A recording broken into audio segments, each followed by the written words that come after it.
Di Karawang, pernikahan Faris, Rania, retak saat Zidan, adik Faris, memikat Rania dengan pelet bulu perindu.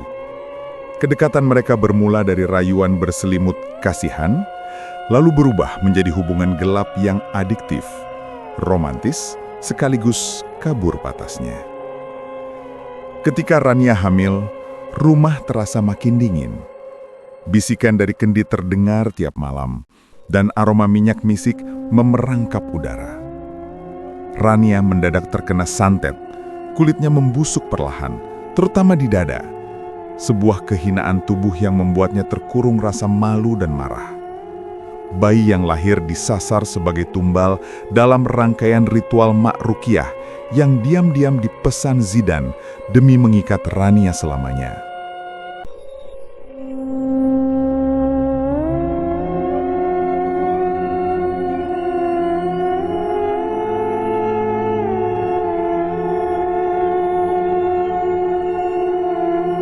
Tak lagi mengkilap, tapi bersih.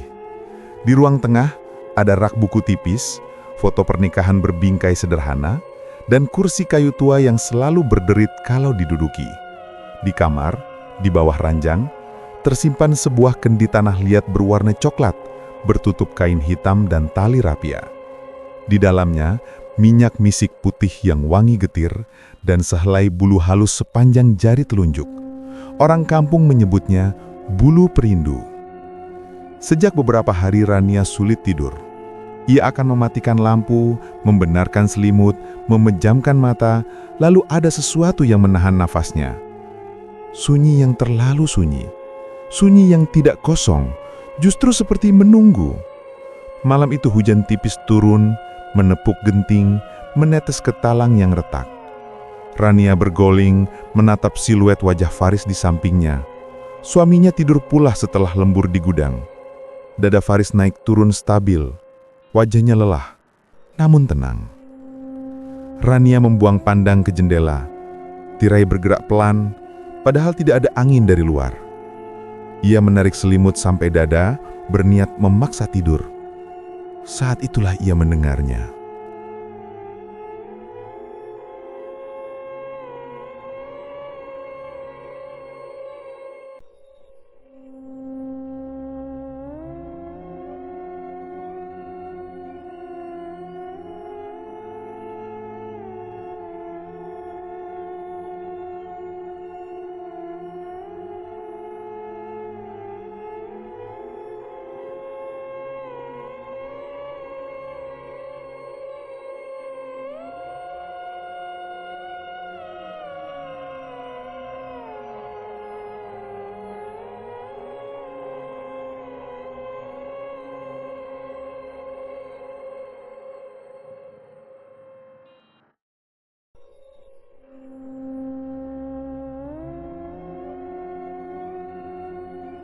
"Sini," bisik yang lirih seperti seseorang berbicara menempel di lantai. "Jangan pergi.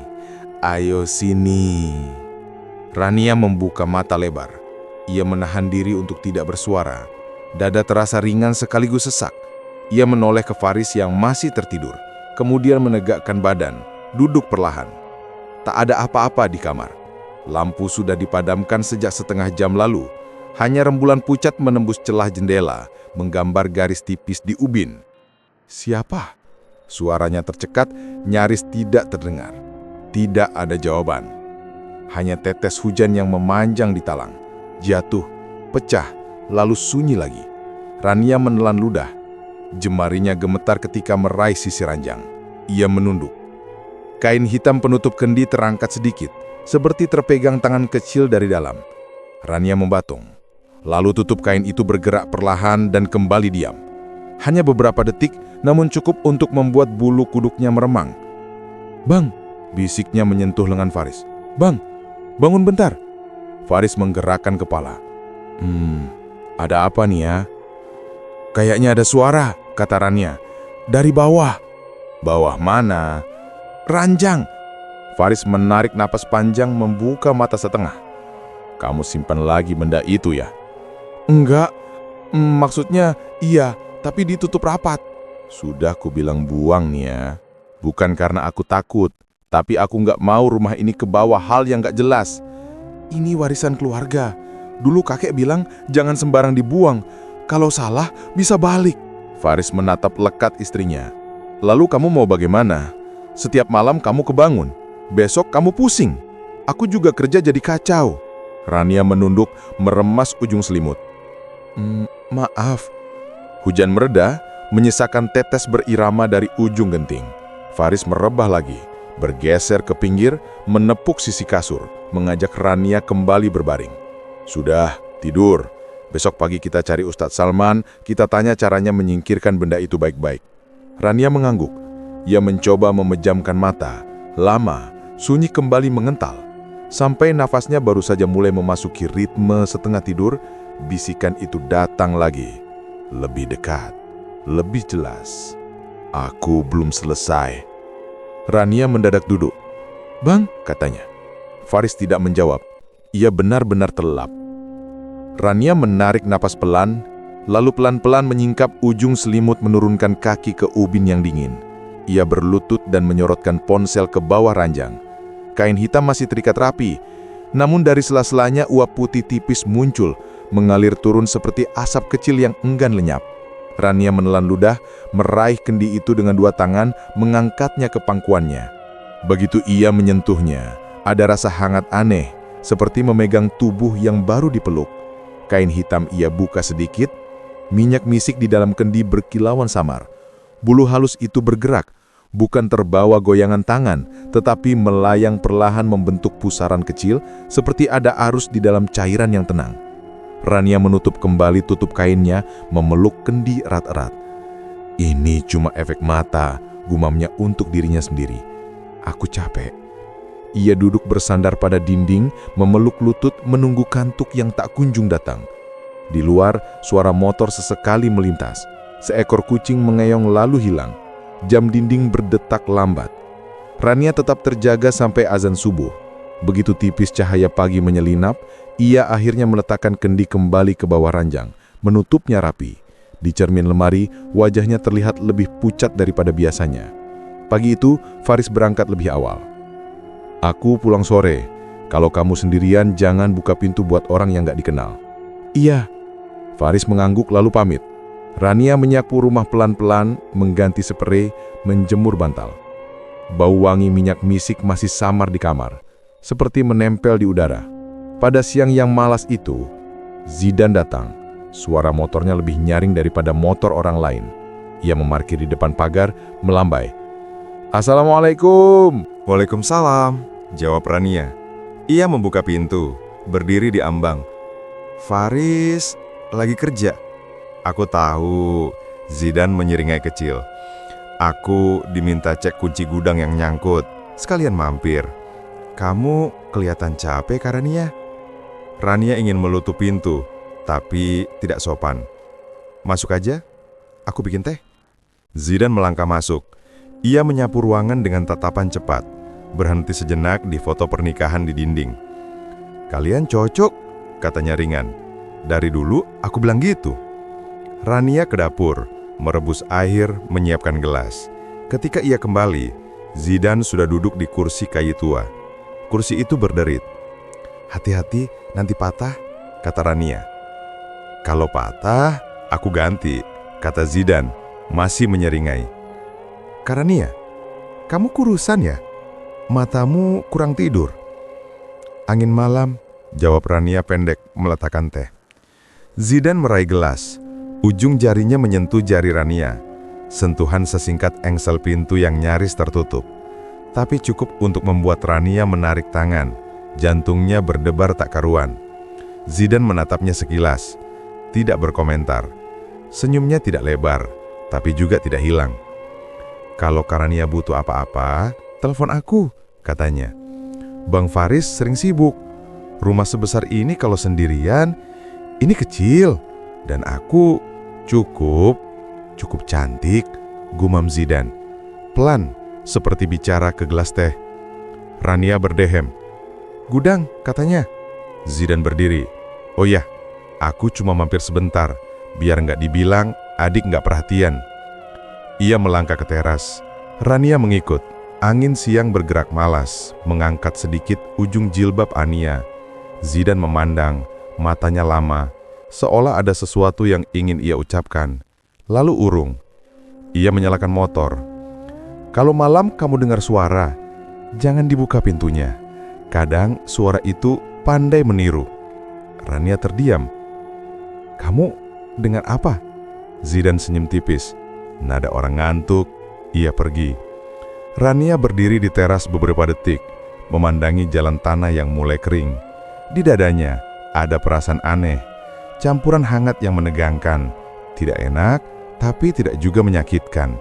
Seperti menahan sesuatu yang ingin keluar. Ia kembali ke dalam. Hujan kembali turun sebentar, lalu berhenti. Hari menjelang sore, langit menggantung abu-abu. Rania menutup semua jendela. Ia menyalakan lampu ruang tengah, menumpuk baju untuk disetrika. Ketika ia masuk kamar, bau minyak misik menyerbeb lebih kuat. Bukan dari aku, gumamnya, mengendus lengan baju. Ia melangkah ke ranjang.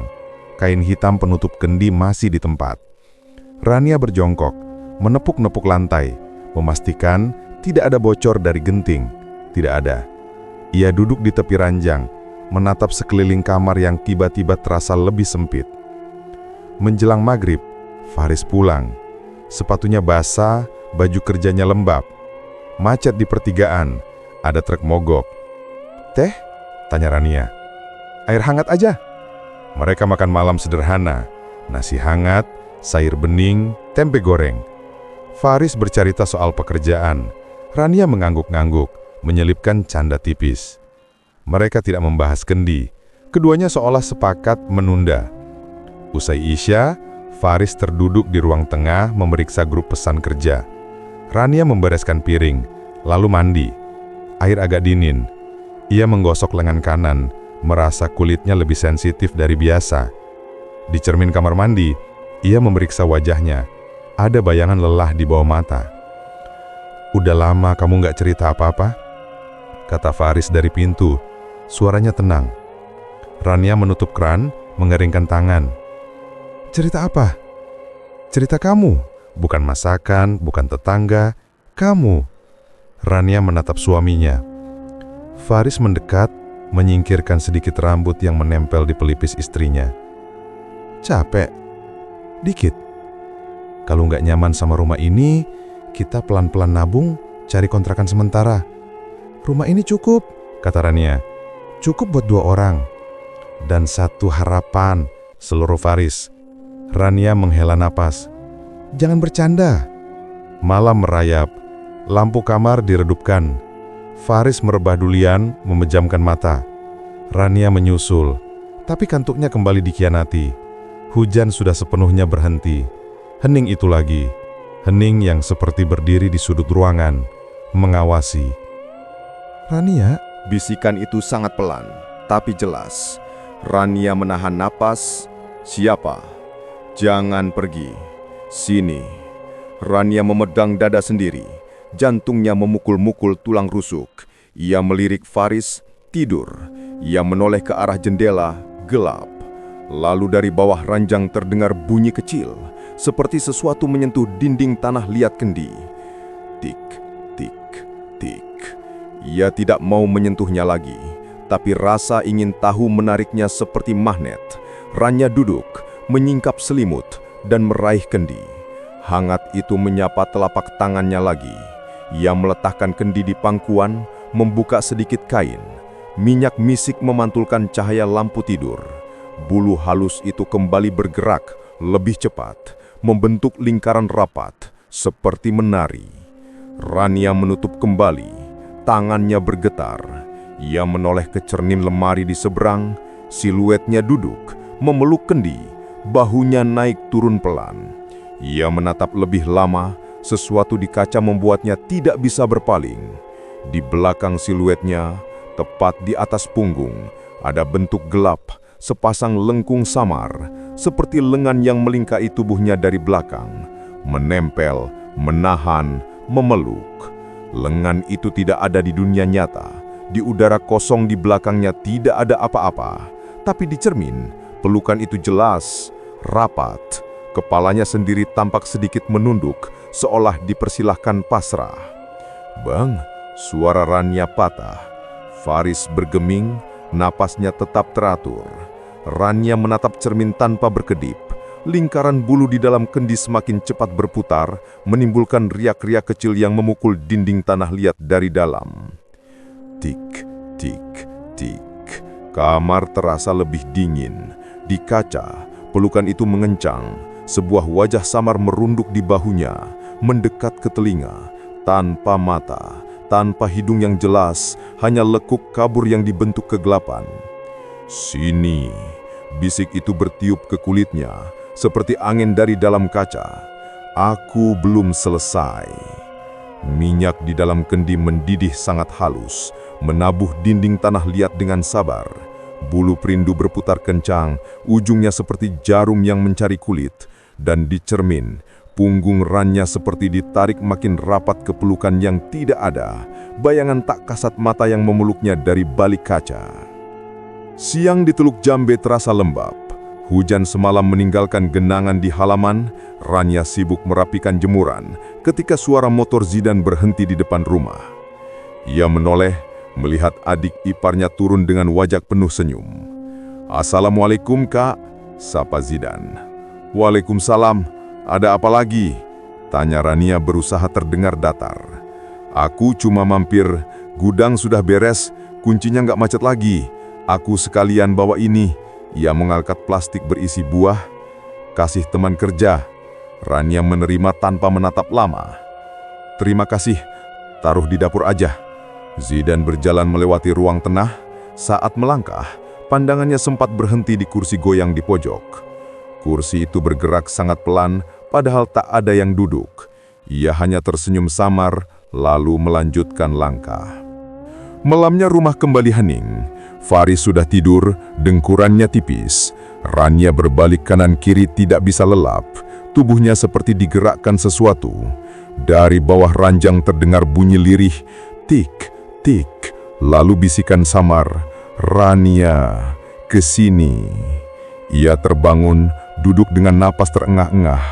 "Ya Allah," tangannya meremas dada. Faris menggeliat. "Kenapa lagi, Nia? Ada suara." Suara lagi. "Aku lihat kursi goyang sore tadi bergerak sendiri. Jangan bilang kamu yang mainin." Rania menggeleng. "Aku enggak." Faris menarik napas panjang. "Kamu harus benar-benar buang benda itu. Aku tidak mau rumah ini dihantui." Namun Rania tahu, ia tidak bisa begitu saja melepaskannya. Bulu perindu itu seakan melekat pada darahnya sendiri. Keesokan sore Rania membuat teh di dapur. Lampu remang, tirai basah karena hujan. Zidan datang tiba-tiba, mengetuk pintu belakang. "Kak Rania, ada teh, aku kedinginan," katanya sambil masuk tanpa menunggu izin. Rania berputar badan, menahan napas. "Bentar," ia menuang teh ke gelas. Ketika ia menyodorkan gelas itu, jemari Zidan sengaja menyentuh tangannya lebih lama dari seharusnya. Rania refleks menarik diri. Namun tatap mata mereka bertemu. Hening. Dapur mendadak seperti ruang yang sempit. "Matamu merah," kata Zidan.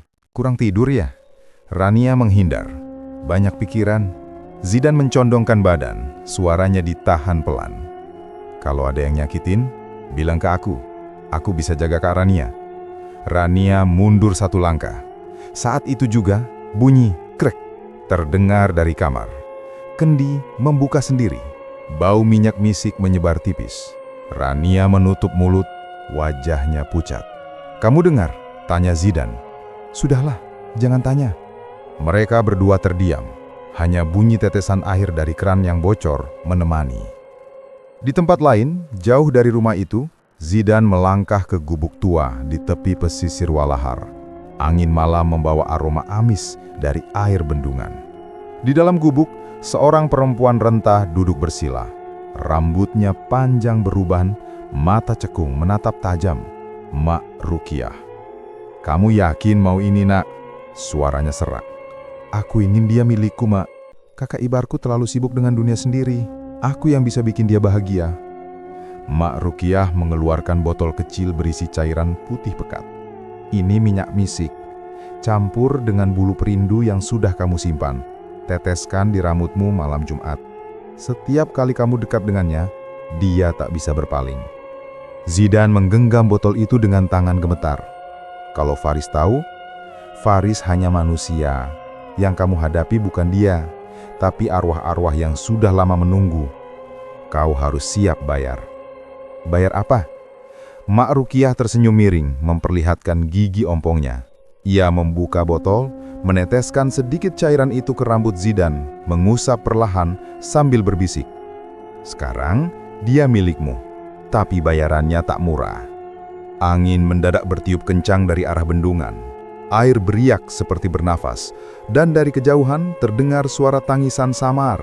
Entah perempuan, entah sesuatu yang lebih tua dari manusia. Pagi itu, matahari Karawang terasa muram, meski langit biru. Rania baru selesai mandi, tapi tubuhnya tidak terasa segar. Ia mengenakan daster tipis, lalu tiba-tiba mencium bau aneh. Bau anyir, bercampur amis, seperti darah basi. Ia mengendus keliling kamar mandi, mengira ada tikus mati di saluran air. Tapi semakin ia mengangkat lengan, bau itu justru makin kuat. Rania menunduk. Dadanya gatal, seperti digaruk dari dalam. Ia menarik kerah dasternya lalu hampir menjerit. Kulit di sekitar dada sebelah kiri menghitam, memucat di tepinya, seolah-olah ada luka lama yang membusuk. Cairan bening bercampur darah tipis merembes keluar. Ya Allah, suara Rania tercekat. Ia buru-buru menutup kembali kerah, tubuhnya gemetar. Hari itu, ia tidak bisa tenang. Saat menyiapkan makan siang, bau anyir itu terus menempel di hidungnya.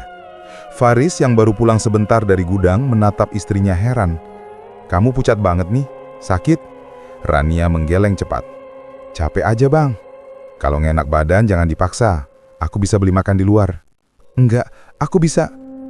Namun diam-diam, Rania menahan perih di dadanya. Sore harinya, ia memberanikan diri menemui Ustaz Salman, tokoh kampung yang sering dimintai doa. Rumah Ustaz Salman sederhana, berdinding papan tapi selalu ramai orang mengaji. Rania duduk dengan wajah tertunduk. "Ustaz, saya diganggu. Ada bisikan dari kendi di rumah. Sekarang badan saya aneh, bau, luka." Ustaz Salman menatap dalam. "Benda itu warisan siapa?" "Kakek, katanya bulu perindu. Saya simpan, takut kalau dibuang bisa balik." Justru itu pintu setan ya. Suaranya tegas. Kalau kamu masih simpan, sampai kapanpun kamu akan diganggu. Bertaubatlah, putuskan semua ikatan dengan benda itu. Rania meneteskan air mata. "Saya takut. Kalau dibuang sembarangan, katanya bisa menyerang balik. Kalau dengan doa, Allah lebih kuat. Tapi kamu harus benar-benar ikhlas melepas, jangan setengah hati." Rania mengangguk. "Saya akan coba." Sementara itu, Zidan gelisah. Malam sebelumnya, ia merasa tubuhnya panas dingin. Ketika menatap bayangan di kaca motor, ia melihat wajahnya sendiri. Tapi di pelipis, ada noda hitam yang tidak ada di kulit aslinya. "Apa ini?" Ia bergumam, memegang pipinya. Malam itu, ia bermimpi aneh. Rania duduk di kursi goyang, menatapnya dengan senyum samar. Rambutnya panjang, bau minyak misik memenuhi ruangan. Zidan mendekat, ingin menyentuh tangan Rania. Tapi begitu jarak tinggal sejengkal, dadanya sendiri seperti ditarik. Benang hitam keluar dari kulitnya, menempel ke tubuh Rania. Ia terbangun dengan keringat bercucuran. "Jangan-jangan pelat ini balik ke aku," gumamnya panik. Di rumah, Rania masuk kamar mandi malam hari. Ia ingin membersihkan diri lagi, berharap bau anyir hilang. Tapi ketika air menyentuh kulitnya, rasa gatal berubah jadi perih. Ia melihat sesuatu keluar dari pori-pori dadanya. Benang hitam tipis, licin, panjang, seperti akar kecil. Rania menisak, berusaha menariknya. Tapi benang itu menjerit dalam pikirannya, seperti suara anak kecil berteriak. "Astagfirullah!" Rania menjatuhkan diri ke lantai, memegangi dadanya. Ia bangkit menatap cermin. Bayangan dirinya tampak kusut, rambut basah menempel di pipi. Tapi dari dalam cermin, ia melihat lebih jelas. Ada tangan kecil, pucat, dengan kuku panjang, mencakar dari balik kulit dadanya, berusaha keluar. Tidak, tidak! Rania mundur, menabrak pintu kamar mandi. Faris yang mendengar jeritan segera mengetuk. Nia, kamu kenapa? Rania buru-buru menyiram dada dengan air, menutup kerah, membuka pintu. Aku jatuh, nggak apa-apa. Wajahnya pucat, tapi ia tersenyum paksa. Faris menatap curiga. Kamu sembunyikan sesuatu kan? Enggak bang, benar. Faris tidak menekan. Ia hanya menepuk bahu istrinya. Besok kita bawa benda itu ke Ustadz Salman. Aku nggak mau kamu sakit terus. Tengah malam, rumah hening.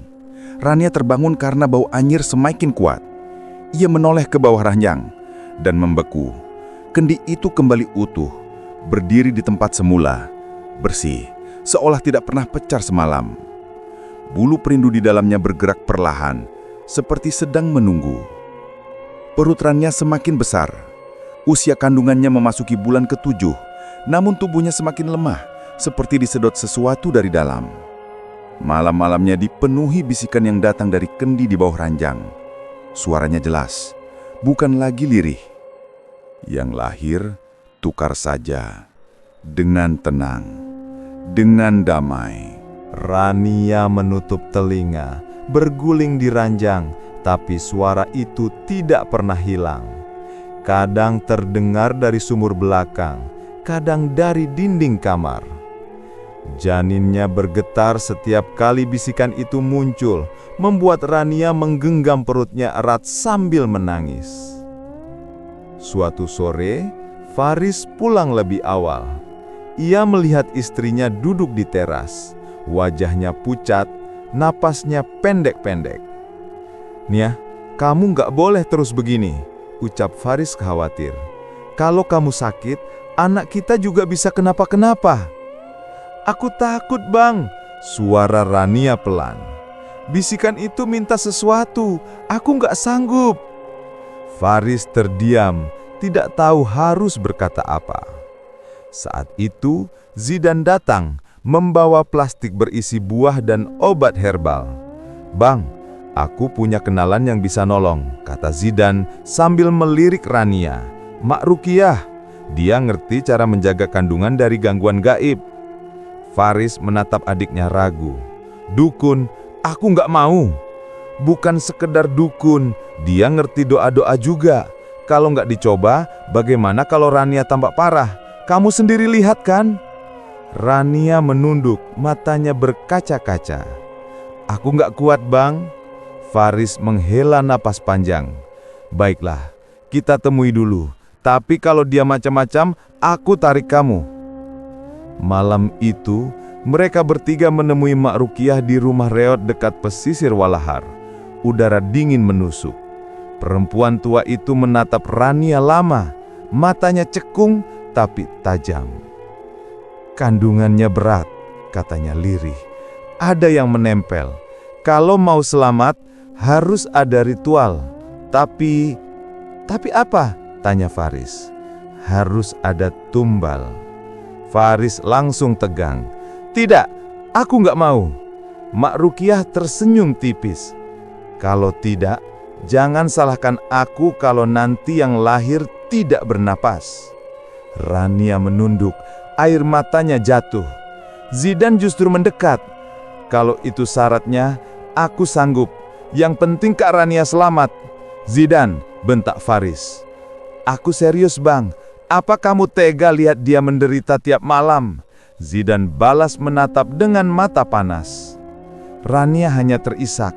Perutnya mendadak bergerak keras, seolah janin di dalamnya menendang marah. Ritual ditentukan malam Jumat di sawah Karawang yang luas. Malam itu, langit kelam, bintang tertutup awan. Mak Rukiah sudah menyiapkan kain putih panjang yang ditancapkan di 4 penjuru sawah. Aneh, kain itu berkibar meski udara diam, tidak ada angin sama sekali. Faris berdiri gelisah, menatap sekeliling. Ini tidak benar. Diam saja, biar aku pimpin, ujar Mak Rukiah. Ia mulai melantunkan doa, tapi bukan doa yang dikenali Faris. Kalimatnya terbalik. cadel bercampur tawa lirih. Rania duduk di tengah lingkaran kain putih, memegang perutnya. Janinnya bergerak keras, membuatnya menjerit kecil, napasnya memburu. "Apa yang kamu baca?" teriak Faris mendekat. "Doa keselamatan," jawab Mak Rukyah singkat. Namun Faris tahu bukan itu. Suara Mak Rukyah berat, bergema seperti datang dari banyak mulut sekaligus. Zidan berlutut di samping Rania, menggenggam tangannya. "Tenang Kak, semua akan baik-baik saja." Rania menoleh dengan mata penuh air. "Zidan, kenapa kamu lakukan ini?" "Karena aku gak mau kamu hilang. Aku lebih rela apapun terjadi, asal kamu hidup." Tiba-tiba, kain putih di 4 penjuru bergerak makin kencang. Dari tanah muncul aroma amis. Suara-suara samar terdengar seperti bayi menangis di kejauhan. Rania menjerit, memeluk perutnya. "Arsy!" Ia menyebut nama yang sudah mereka siapkan untuk bayi itu. "Maafin ibu." Faris berlari menarik Rania dari tengah lingkaran. "Cukup!" Mak Rukyah berteriak marah. "Kalau kau hentikan, anak itu tidak akan selamat." Namun Faris tetap memeluk Rania erat, membawanya keluar lingkaran. Zidan berdiri terpaku, wajahnya pucat. Ia menatap Faris dengan mata penuh amarah sekaligus takut. Saat azan subuh berkumandang dari surau jauh di desa, seluruh lampu rumah mereka padam serentak. Rania duduk di lantai, memeluk perutnya sambil menangis, tubuhnya gemetar hebat. "Arsy, maafin ibu," bisiknya. Air matanya jatuh membasahi kain daster. Hening, hanya sisa gema azan yang menyayat udara, sementara di luar, kain putih di sawah masih berkibar sendiri meski angin sudah berhenti.